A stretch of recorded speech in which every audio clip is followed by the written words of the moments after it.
전기차 인기가 시들해지면서 구매 보조금이 남아도는 기현상이 벌어지고 있습니다. 충전이 여전히 불편한 데다 충전 요금도 크게 오르면서 인기가 떨어진 건데 지자체들이 정부에 보조금 감액을 요청할 정도입니다.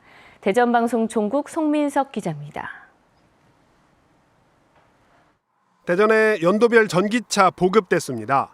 2019년 1,200여 대에 불과했지만 해마다 급격히 늘면서 지난해에는 7,000대에 육박했습니다. 대전시는 이에 따라 올해 보조금 지원 대수를 7,270대까지 늘렸지만 현재까지 출고된 차는 1,002대뿐, 보조금 소진율이 10%대에 머물고 있습니다. 예산이 조기 소진돼 추경까지 편성했던 지난해와 정반대 상황이 벌어진 건데 충남의 소진율도 60%, 세종 64.5%로 다른 지역도 보조금이 남아돌고 있습니다. 얼리버드는 이미 전기차 구매를 충분히 했고 이제는 일반 대중한테 보급되는 시기거든요. 그러다 보니까 전기 요금, 전기차 가격, 충전의 편의함 이런 모든 것들을 고려하면서 신중하게 구매하는 시기이기 때문에 차값은 올랐는데 보조금이 준 것도 원인이지만 소비자들의 가장 큰 불만은 역시 충전입니다.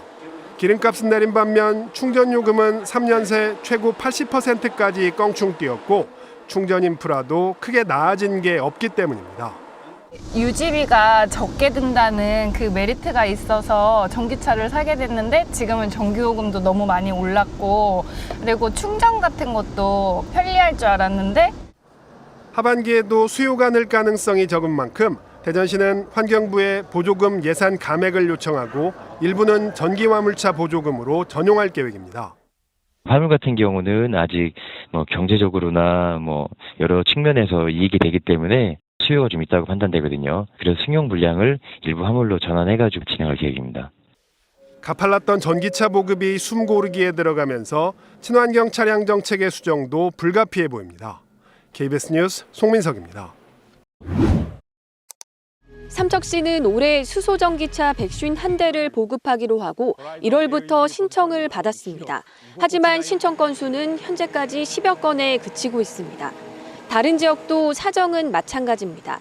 강원도 16개 시군은 올해 수소차 1,116대를 보급하기로 했지만 현재까지 계약 물량은 140여 대에 불과합니다. 이에 따라 강원도는 각 시군의 의견을 수렴해 수소차 보급 목표 대수를 줄이는 방안을 검토하고 있습니다. 저희가 세워놓은 예산보다 훨씬 좀 많이 저조하거든요. 생각보다 들어오는 게. 수소차 차종이 몇 년째 한 가지에 머물고 있는 데다 수소 가격 상승으로 경제성이 떨어진다는 부분이 문제로 지적됩니다. 여전히 부족한 수소 충전소도 구매를 망설이게 합니다. 지방을 간다거나 장거리 운행을 했을 때는 수소 충전소가 그렇게 원활하게 많지 않아요. 그래서 이제 국가에서 좀 그런 거를 좀 신경을 쓰셔가지고 앞으로 좀 확대를 해주셨으면 좋겠습니다.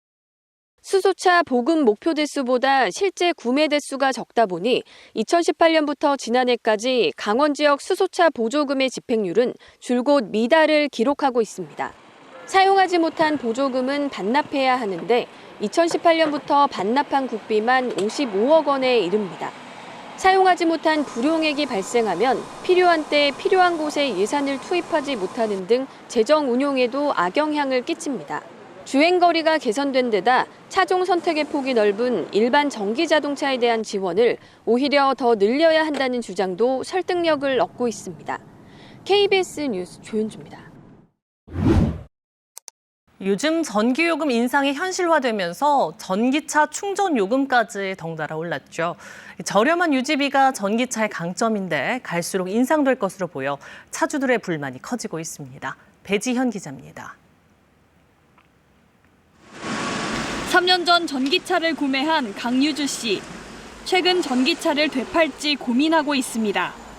전기요금 인상이 이어지면서 유지비 부담이 커졌기 때문입니다. 전에는 이제 가득 채웠을 때 이제 10,000원 초반대면은 이제 풀을 채웠어요. 요즘에는 풀로 채우면 거의 20,000원이 넘어가게 되니까 거의 2배 차이 나는 것 같아요. 야금야금 진짜 계속 올랐어요.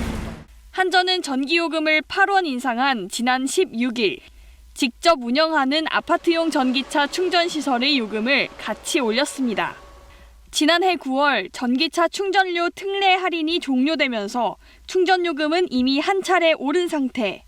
한전이 먼저 충전요금을 올리면서 업계에선 다른 충전 사업자들의 요금 인상도 임박했다는 관측이 우세합니다. 앞으로 환경부에서 인상을 하게 된다면 그에 맞춰 충전 사업자들도 스탠스를 맞춰 나가지 않을까. 주무부처인 환경부는 이제 인상 검토를 시작하는 단계라며 선을 그었지만 화물기사나 택시기사처럼 상대적으로 더 비싼 급속 충전기를 이용할 수밖에 없는 생계형 전기차주들은 불안합니다. 그 얘기만 들어서 걱정되죠. 서민들이 사용하는 건데 이게 뭐 아주 경비 절감이 안 되면 문제죠. 전기차 보조금 축소에다 충전료 인상이 겹쳐 정부의 친환경 전기차 보급 정책에 차질을 빚을 것이란 우려도 나오고 있습니다. KBS 뉴스 배지연입니다.